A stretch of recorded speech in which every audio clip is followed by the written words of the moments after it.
Hello everybody and welcome back to the channel. So just a quick update, obviously I didn't do too many builds in 2K24. I sort of fell out of love with last year's iteration of the game, but so far 2K25 has been quite enjoyable, so and the build is quite fun to play around with, particularly with the cap breakers that are available. So without harping on too much, we'll move on into this build. So today we're going to make a point guard build. It's going to be more of a smaller point guard. I think you can make the 5'9s, but generally the 6'3s look really good this year. So we're going to go 6'3 for the height. The weight's going to be moved up to 220 pounds. I like having it a bit heavier. I watched a 2K Shoots video that he showed that weight doesn't really have too much of an effect on anything bar your back downs. Obviously, if you're a bit heavier, you'll be able to back down a bit better in the post. And on defense as well, having that extra bit of weight will help in defending on the perimeter in the post also. It will take us a little miniature bit of stamina out of your player, but it's not going to affect you. You won't even notice it while you're playing. But the wingspan, we're going to drop to 6'5" because this is going to be a very perimeter orientated build. But we'll move on into the attributes. So to start off with, we're going to push close shot to 67. This just gets boosted with other attributes. It's always handy having some close shot, particularly if you're a big, but on a point guard doesn't really matter. Layup, we're going to push to 78. So that should get you a fair few layup packages, enough good ones that you'll be able to score on fast breaks without too much issue. Getting blocked from behind, you'll get those quick animations. Also, driving dunk is going to be pushed to 75. This will get you also a lot of good dunk animations. Obviously, if you play career a lot, you don't want to be just restricted to doing one thing, which is scoring from the perimeter. You know, if you're an offline type player, having a bit of dunk and finishing ability just gives you a bit of variety in how you score. But if you're a park or rec pro-am player, having a bit of finishing is good. If you are on those fast breaks or you do get an open lane to the basket, it'll help you finish and score those points. Post control is going to be put up to 38, as that's just where it gets pushed to with other attributes. Mid-range shot is going to go up to 82. So, middies are quite easy to hit this year as they were in previous 2Ks, so you don't need to boost that too much. 3-point shot, however, is going to go to 92. So that will be what you start with, but with the cap breakers, I recommend putting a +5 into 3-point shot. I've lowered it by 5 because it's very expensive and it's allowed me to boost other attributes.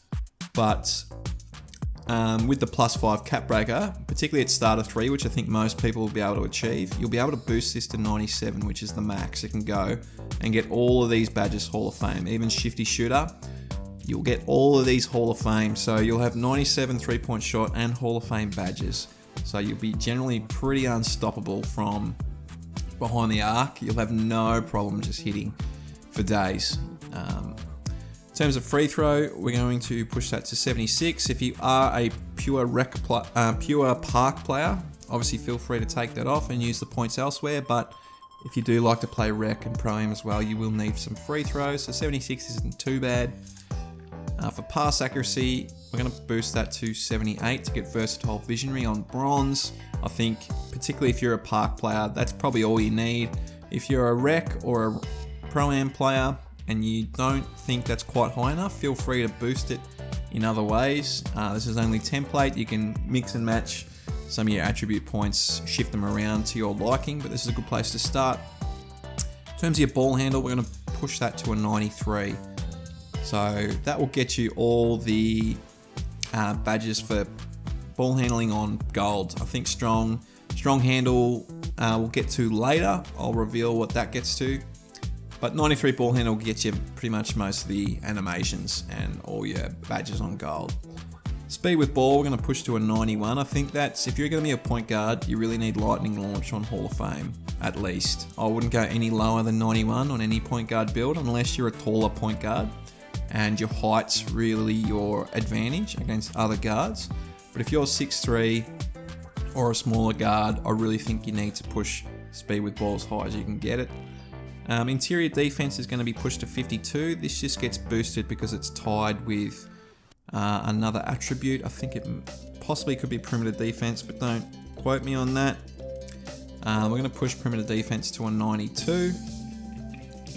So at 92, of course, you get challenger gold and all the on-ball menace and pick dodger gold. Also immovable enforcer will get boosted as well. We'll reveal what level that gets to in the strength attribute. Steel is going to be pushed to a 91, and that will get you the gold glove and gold interceptor, so you'll be able to rip players and get in the passing lanes, no problem. You do have a short wingspan, which is needed for your 3-point shot, but I still think with the gold badges and 91 steal, you'll have no problem, particularly if you're really good at anticipating those passing lane steals. You'll have no issue. And the gold glove will tie directly to your strength attribute, which I'll get to now because we won't change block. We'll boost offensive rebound by 1 to 26 because I was left with a point to use, and that was all I could use it on. Defensive rebound will stay on 52. Speed will stay on 86. Agility will stay on 82. Don't sleep on agility. I see some builds pushing this lower than in the 80s, like in the 70s. It really affects how your player moves and changes angles, how quickly they do it. Don't sleep on agility. Don't think you can get away with having it in the 70s. If you really want to be a good defender, it needs to be above 80 at the bare minimum. So, you know, if you're worried about the agility, you can boost it, but I think 82 is probably okay. In terms of your strength, this is really what's unique about this build and helps tie into the defense side of things, because obviously we've only got 92 perimeter defense and 91 steal. You're really tied to perimeter, and if you come up against some bigger players, this will really help. We're actually going to push strength to an 82. Now this unlocks your strong handle gold and also unlocks immovable enforcer silver. Now you can boost immovable enforcer, your strength to 85 when you hit your next cap breaker of 5, which I think is veteran 3.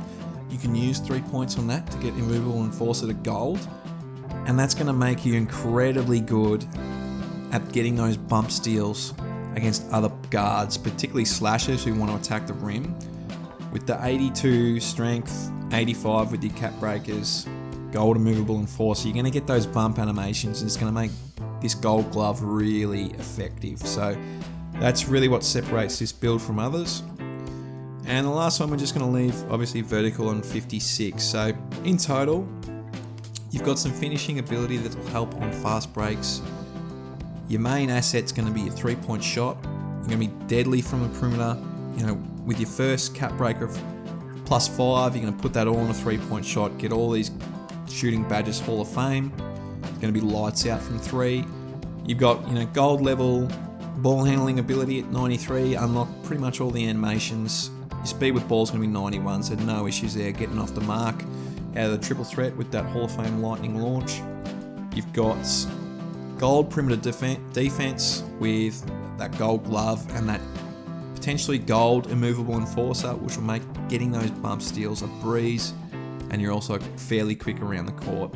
So it's a really terrific all-round point guard build, particularly from the perimeter. And as we can see, we've got shades of Kirk Heinrich, De'Aaron Fox and Drew Holiday. So I think it's really reminiscent of De'Aaron Fox's offensive capabilities mixed with Drew Holiday's defense. And you've made a two-way perimeter shot creator.